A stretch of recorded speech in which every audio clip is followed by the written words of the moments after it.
भारत में अब प्लास्टिक के नोट चलेंगे, यानी हमारी आपकी जेब में कागज के नोट नहीं बल्कि प्लास्टिक के नोट होंगे। केंद्र सरकार ने भारतीय रिजर्व बैंक यानी आरबीआई के उस प्रस्ताव को मंजूरी दे दी है जिसके तहत 10 और 20 रुपए के पॉलीमर नोट फील्ड ट्रायल के तौर पर जल्द ही जारी कर दिए जाएंगे। शुरुआत में 10 रुपए के 100 करोड़ और 20 रुपए के 100 करोड़ नोट जारी किए जाएंगे। 200 करोड़ के प्लास्टिक नोट बाजार में उतारे जाएंगे। अगर यह ट्रायल सफल रहता है तभी इन्हें नियमित तौर पर जारी किया जाएगा। भारत में फिलहाल कागज के नोट और 10 और 20 के सिक्के चलते हैं। कागज के नोट खास तरह के कॉटन फाइबर वाले बैंक नोट पेपर पर छपते हैं, यानी ये साधारण कागज नहीं होता और इन्हें बनाने के लिए पेड़ नहीं काट दिए जाते। वहीं पॉलीमर नोट एक खास तरह की मजबूत प्लास्टिक शीट पर छपेंगे। ये पानी से जल्दी खराब नहीं होते, आसानी से फटते नहीं है और कागज के नोटों की तुलना में 2 से 6 गुना ज्यादा तक चलते हैं।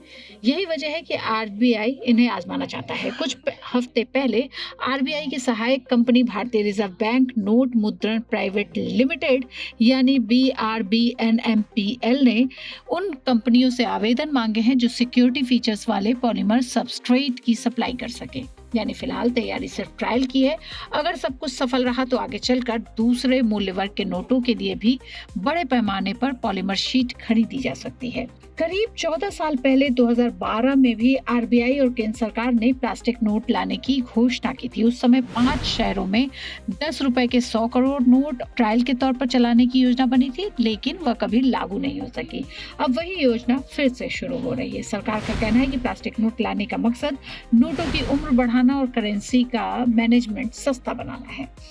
प्लास्टिक के नोट इससे पहले ऑस्ट्रेलिया, ब्रिटेन, कनाडा और न्यूजीलैंड समेत दुनिया के 60 से ज्यादा देश में चल रहे हैं। उन्हें पॉलीमर नोटों का इस्तेमाल हो रहा है। ऑस्ट्रेलिया ने तो 1988 में प्लास्टिक नोट शुरू किए थे। वहीं कनाडा में 2011 में पर्यावरण अध्ययन के बाद धीरे धीरे कागज के नोटों को बंद करके पॉलीमर नोट जारी कर दिए। इन देशों का अनुभव बताता है कि शुरुआत में प्लास्टिक नोट बनाना थोड़ा महंगा जरूर पड़ता है, लेकिन बाद में इसे बार बार नोट छापने की जरूरत नहीं पड़ती। इसके लिए ये सस्ता हो जाता है। इससे सरकार को नोट छापने, ढुलाई करने, खराब नोटों को बदलने और नष्ट करने पर होने वाला खर्च भी कम हो जाता है। आरबीआई अपनी रिपोर्ट में यह भी बताती है कि वित्त वर्ष 2025-26 में नोट छापने पर आरबीआई का खर्च 24% घट गया, 4,875 करोड़ रुपए ही रह गया।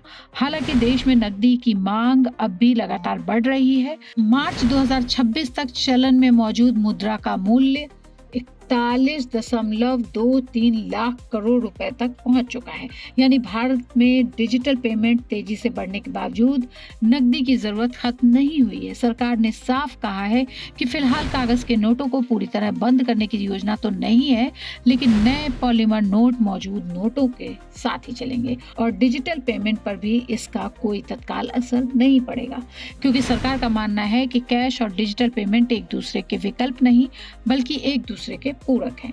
फिलहाल आपके पर्स में नोट बदलने की कोई जरूरत नहीं है, बल्कि अगर ट्रायल सफल रहा तो आने वाले समय में आपकी जेब में कागज की जगह प्लास्टिक के 10 और 20 के नोट जरूर दिखाई दे सकते हैं।